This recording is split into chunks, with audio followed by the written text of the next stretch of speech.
Cancer Healer Center, a new beginning.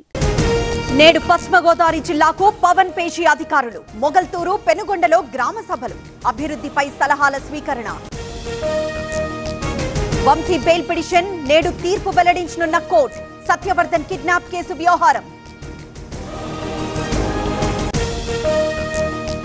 నేడు చెన్నైకి Chandrababu Madras IIT conclave కు హాజరు విద్యార్థులను ఉద్దేశించి సీఎం ప్రసంగం ఎస్ఎల్బీసీలో రెస్క్యూ ఆపరేషన్ మిగతా 6 ఆచూకీ కోసం గాలింపు మరోసారి టన్నెల్లోకి వెళ్లిన కడావర్ డాగ్స్ కాకినాడ జిల్లా అమీనాబాద్ లో పోలేరమ్మ జాతర భక్తులపై నుంచి నడిచిన మాతాజీ అనాదిగా వస్తున్న వెరైటీ సంప్రదాయం వరంగల్లో టాటూ గ్యాంగ్ హల్చల్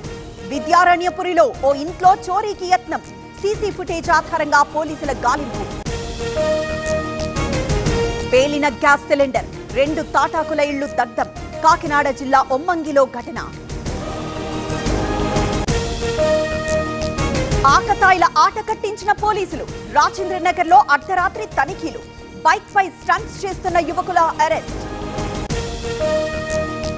నల్ల బాజీలు ధరించి నమాజ్ కు వెళ్లాలి ముస్లిం పర్సనల్ లా బోర్డు సూచన పాతబస్తీ నైట్ బజార్ ను సందర్శించిన సిపి నిప్పులు కురిపిస్తున్న భానుడు తెలంగాణలో పెరిగిన వడగాల్పుల తీవ్రత పలు జిల్లాలకు ఆరెంజ్ అలర్ట్ జారీ ఢిల్లీలో ఇవాళ రేపు TV9 summit what India thinks today పేరుతో నిర్వహణ 21 ప్రాంతాల నుంచి పార్టిసిపెంట్స్ సాయంత్రం టీవీ9 సమిట్ కి ప్రధాని మోదీ అభివృద్ధి సహా కీలక అంశాలు వివరించే ఛాన్స్ ప్రసంగంపై ప్రపంచవ్యాప్తంగా ఆసక్తి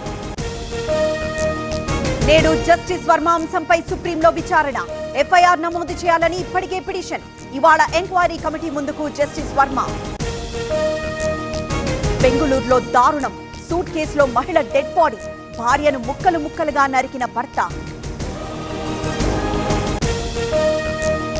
ఒకే ఇంజెక్షన్ తో డ్రగ్స్ వాడకం కేరళలో 10 మందికి హెచ్ఐవి బాధితులంతా వలస కూలీలుగా గుర్తింపు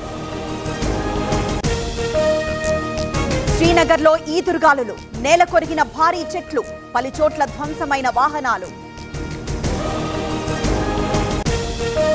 మరో విజయంపై ఇరు జట్ల ఫోకస్